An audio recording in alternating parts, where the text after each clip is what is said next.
to be here tonight, and especially to see so many familiar faces and to be here to share some thoughts with you. What I wanted to do tonight is just give you kind of a macro overview of what we see going on in the city in terms of the sales market. And then I wanted to keep it a little informal this time, so I brought my right-hand man, Jonathan Hageman. Jonathan's been with me 14 years and runs my team of 18 people that work on my transactions. So he's going to grill me with a bunch of questions, and then we're happy to take as many questions as you guys have to talk about what's going on in the market. But, you know, I think we're in a very, very interesting time right now.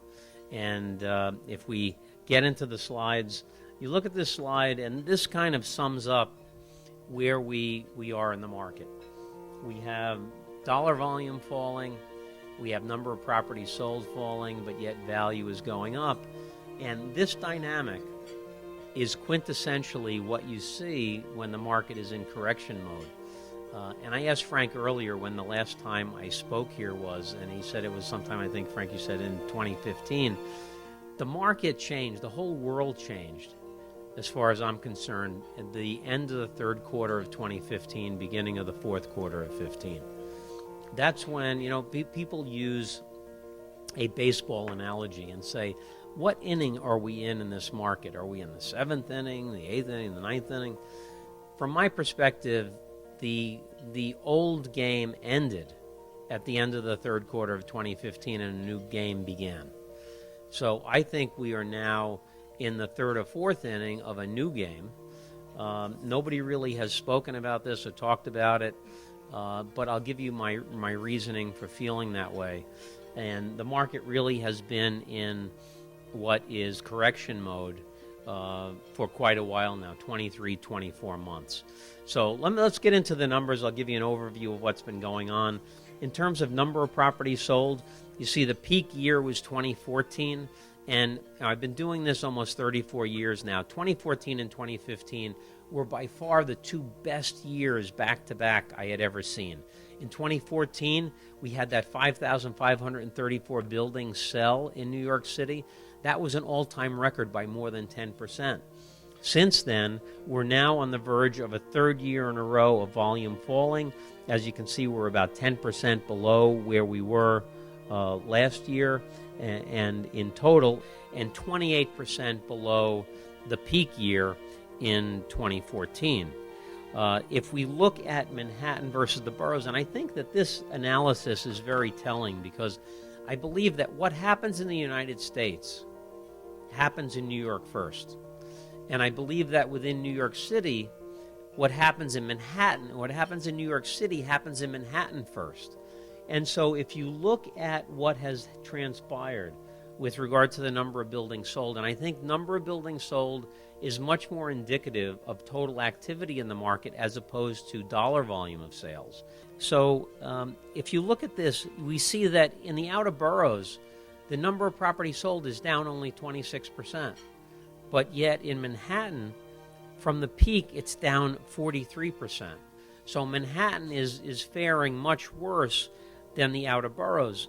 And that is a concern to us because, again, generally what's going to happen in the city will happen in Manhattan before it happens in the rest of the city. If we look at dollar volume, we see the peak was in 2015, a record year also, $80.4 billion in sales. This year, year to date, we're running at about $33 billion. That'll be down 43% from last year and 59% from the peak of the market. So if you guys are feeling like, hey, there's no activity in the market, nothing's going on, there's no action, this tells you that that's the case. I mean, there are not transactions happening. This feels very, very tough. And the scary thought is that if we go back to this chart of number of properties sold, if we end the year, you know, we're running at a number that's going to be just under 4,000 sales. If you look at the Manhattan market alone, right, and let's go to the Manhattan market down 43%, we're at about pace for 621 sales. There are, in Manhattan south of 96th Street, 27,600 buildings in our statistical sample. This total, which is down so much from where we've been, represents 2.4% of the total stock of buildings. The long-term average going back to 1984 is 2.6%. So as bad as this activity is, it can get a heck of a lot worse. We've had years where the turnover was 1.6%, and even in 2008, 1.2% turnover. So it could be half of what it is today. Think about what that would be like. That's pretty scary. But if we go to the dollar volume in Manhattan versus the outer boroughs only down 25%, Manhattan down 69%. I mean, these numbers are staggering in terms of where we were. So if you're feeling like, wow, the market is really not reacting well, there's not a lot of activity in the market, this tells you that that's the case.